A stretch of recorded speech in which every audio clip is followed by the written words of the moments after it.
अमित शाह जी ने जो बयान दिया है राज्यसभा में 17 तारीख को, उसको लेके क्या प्रतिक्रिया है आपके विधानसभा क्षेत्र में, मध्य प्रदेश में? खास करके एक अम्बेडकरवादी नेता हैं फूल सिंह बरैया, और आज का युवा ही नहीं, आपसे लगभग 40 साल से 50 साल तक का जो वोटर है मध्य प्रदेश का, वो फूल सिंह बरैया जी को एक अपना आदर्श मानता है, नेता मानता है। और ऐसे बयान पे क्या कहेंगे फूल सिंह?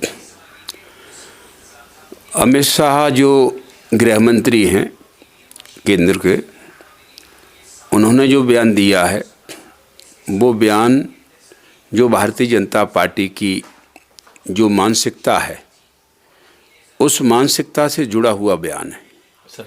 और कहने में भी बहुत बुरी तरह से उन्होंने कहा है कि एक फैशन चल पड़ा है, अम्बेडकर अम्बेडकर अम्बेडकर अम्बेडकर। जितना बार आप जितना नाम अम्बेडकर का लिया है उतना भगवान का ले लेते तो 7 जन्म तक उद्धार हो जाता। यह बयान बाबा साहेब अम्बेडकर की पर्सनैलिटी को निश्चित रूप से जो बीजेपी सहन नहीं कर पा रही है लंबे समय से, आरएसएस जो पसंद नहीं करती है कि इन वर्गों में कोई इतना बड़ा विद्वान और कोई मसीहा का रूप बन जाए, वो पसंद नहीं करते। तो उस भारतीय जनता पार्टी की मानसिकता है और उसी मानसिकता का प्रतीक वो इनके अमित शाह जी के मुंह से निकला है। लेकिन मैं इस पे ये कहना चाहूँगा कि भगवान का नाम अगर इतनी बार ले लेते तो 7 जन्म तक उद्धार हो जाता।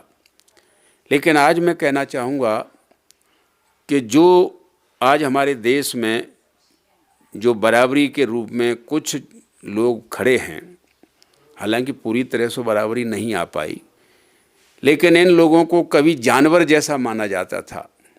करोड़ों लोगों को साक्षात पशु पुक्ष विसाड़हीना, कि ये साक्षात पशु हैं, इनके पूंछ और सींग नहीं।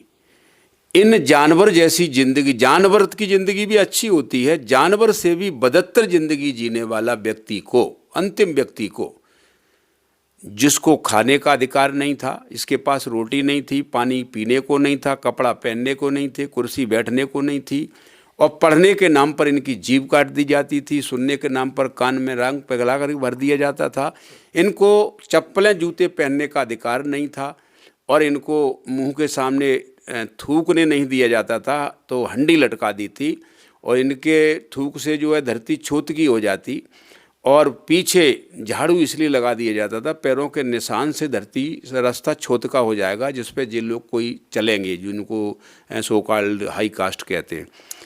तो मेरा ऐसा मानना है कि इनका जो उद्धार है, और उद्धार के पीछे हमारे गुरुओं की बहुत मेहनत है। उसमें कबीर साहब हैं, रविदास जी हैं, साहू महाराज हैं, महात्मा फुले हैं, बाबा साहब हैं, पूज्य कांशीराम जी। लेकिन बाबा साहेब अम्बेडकर ने सभी गुरुओं का पूरा निचोड़ जो भारतीय संविधान में अपने संघर्ष में शामिल किया है।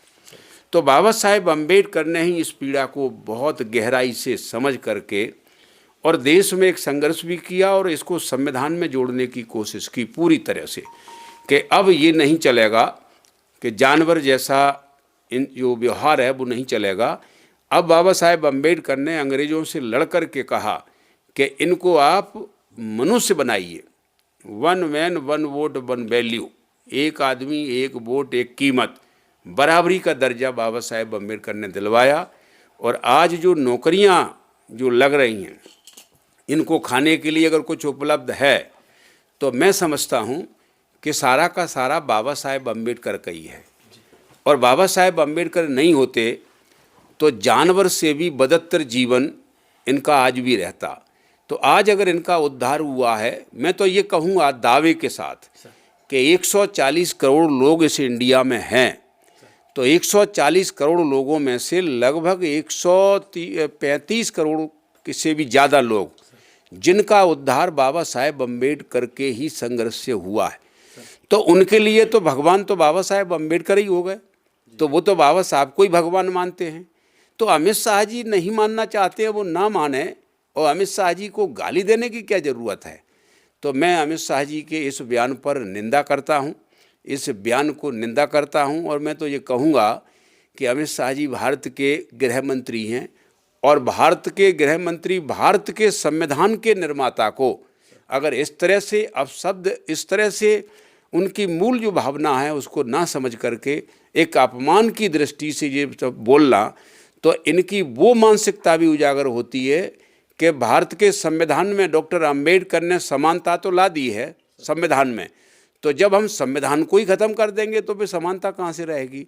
तो इसलिए मैं उनके बयान की निंदा करता हूँ और मैं कहूँगा कि गृह मंत्री के रूप में, क्योंकि आपने संविधान की शपथ लेकर के बैठे हैं गृह मंत्री की कुर्सी पर और संविधान निर्माता का आप अपमान कर रहे हैं और संविधान को भी आप ख़त्म करने का वादा कर चुके हैं आपकी पार्टी के तमाम लोग, तो मैं कहूँगा कि आप माफ़ी भी आपको मांगनी चाहिए। Hey there. Subscribe to my channel. And also press this bell icon.